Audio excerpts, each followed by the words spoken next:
نحمده ونصلي ونسلم على رسوله الكريم اما بعد فاعوذ باللہ من الشیطان الرجیم بسم اللہ الرحمن الرحیم۔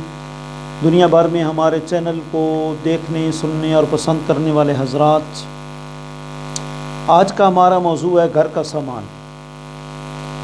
گھر کا سامان کتنا ہونا چاہیے، کیا اس کی مقدار ہونی چاہیے، ضروریات زندگی کیا ہونا چاہیے، تو اس کے بارے میں حجت الاسلام امام غزالی رحمۃ اللہ تعالی فرماتے ہیں کہ گھر کے سامان کے درجے ہیں، ایک ہے ادنا، ایک ہے اوسط اور ایک ہے اعلیٰ۔ ادنا، اوسط اور اعلیٰ۔ ادنا درجے کا سامان جو ہے وہ تو یہی ہے کہ جس سے تقوی برقرار رہ سکے، غفلت نہ آئے۔ جیسے حضرت سیدنا عیسیٰ علیہ السلام کے پاس دو چیزیں تھیں، ایک کنگا تھا اور ایک پانی کا کٹورا، پیالہ وہ تھا۔ تو آپ جا رہے تھے تو راستے میں ایک مرد کو دیکھا کہ وہ بالوں کو انگلی کے ساتھ، انگلی کو کنگا بنا کے سیدھا کر رہا ہے۔ تو حضرت سیدنا عیسیٰ روح اللہ علیہ السلام نے، اللہ کے جلیل القدر پیغمبر نے پھر کنگھی کو بھی پھینک دیا کہ یہ بھی زائد چیز ہے، کیونکہ اپنی ہاتھ کی انگلیوں سے جو اللہ نے آزاد دی ہوئے ہیں اس سے کام چل سکتا ہے۔ پھر آگے آپ جو ہے تشریف لے گئے تو ایک بندہ جو ہے وہ چلو لگا کر پانی پی رہا ہے، تو آپ نے کٹورے کو بھی پھینک دیا، پانی کے بڑے پیالے کو بھی پھینک دیا کہ یہ بھی ضرورت سے زائد ہے، کیونکہ جب اللہ نے ہمیں آزاد دیے ہوئے ہیں استعمال کرنے کے لیے، ہاتھ سے پانی پیے جا سکتا ہے، اس کو کٹورا بنایا جا سکتا ہے، تو پھر یہ بھی جو ہے وہ کیا ہے، زائد ہے۔ غرض کہ یہ اللہ کے نیک بندوں کا جو ہے وہ طریقہ ہے۔ یہ ادنا درجہ ہے۔ اور اوسط درجہ کیا ہے؟ ہر کام کے لیے، ہر ضرورت کی ایک چیز ہونی چاہیے۔ اب ایک چیز سے بھی بندہ کئی کام لے لے تو زیادہ بہتر ہوگا۔ جس طرح حضرت عمرو بن سعد رضی اللہ تعالی عنہ کے پاس حضرت فاروق اعظم گئے، وہ شہر حمص کے حکمران تھے، ان سے پوچھا تمہارے گھر میں دنیا کی ضرورتوں کے لیے کیا کیا چیزیں ہیں، کیا کیا اسباب ہیں؟ انہوں نے کہا جی ایک تو لاٹھی ہے، اس سے میں سہارا بھی لیتا ہوں، اس سے سانپ بھی مارتا ہوں، موذی چیزوں کو میں اس سے رفع بھی کرتا ہوں۔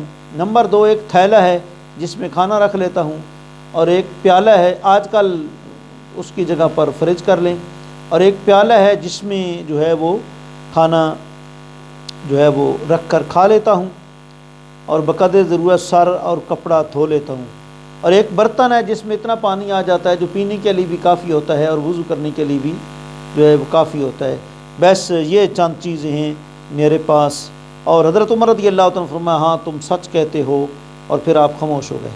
اور یہ بھی آپ نے سنا ہوگا کہ آقا کریم علیہ السلام کا بستر مبارک جس پر آپ آرام فرماتے تھے، ایک چرمی تکیہ تھا جس میں لیفہ گھاس بھری ہوئی تھی کھجور کی، اور ایک کمبل تھا۔ غرض کہ یہ گزارے کا جو ہے سامان تھا۔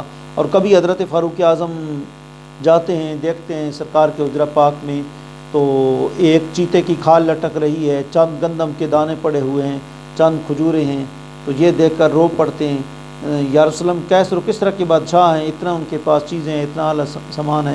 آپ نے فرمایا اللہم لا عیش الا عیش الاخرہ، جی اے اللہ اصل زندگی جو ہے وہ آخرت کی زندگی ہے۔ تو غرض کے ضرورت کی چیزیں جو ہیں وہ ہونی چاہیے۔ اور آج بہت زیادہ اسراف ہو چکا ہے، چیزیں بہت زیادہ ہو چکی ہیں، عبادت بہت کم ہو چکی ہے۔ بات وہی ہے کہ پہلے مسجدیں کچی تھی جو ہے وہ، اور عبادت بہت زیادہ تھی، اب مسجدیں پکی ہو گئی، اشیاء زیادہ آ گئی، عبادت کم ہو گئی۔ یہی حال گھروں کا ہو گیا۔ اب گھر کے اندر ہر طرح کی چیزیں پڑی ہوتی ہیں، پھر کہتے ہیں جی گھر میں جو ہے وہ جادو ٹونا ہو گیا ہے، اور گھر میں مطلب ہے کہ وہ فلاں چڑھیل آ گئی ہے، یہ ہوا۔ اصل بات یہ تھی کہ پہلے جنات جنگلوں میں رہتے تھے اور ہم گھر والے مسجد میں جاتے تھے، اور ہم نے مسجد میں جانا چھوڑ دیا۔ گھر اعلیٰ ہو گیا، سامان زیادہ ہو گیا، تو اس سے کیا خوشی؟ خوشی تو تب ہے کہ جب گھر سے نکل کر بندہ مسجد میں باجماعت نماز پڑھنے کے لیے آئے۔ یہ تو آقا علیہ السلام کا فرمان ہے، جامع ترمذی کی روایت ہے، فرمایا جب نماز کا ٹائم ہوتا ہے میرا جی چاہتا ہے کہ ایک بندے کو کہوں اذان پڑھے، ایک بندے کو کہوں جماعت کرائے، جی اور میں چلا جاؤں گھروں میں چکر لگاؤں اور گھروں کو میں آگ لگا دوں، اللہ اکبر، گھروں کو آگ لگ جائے، سامان کو آگ لگ جائے۔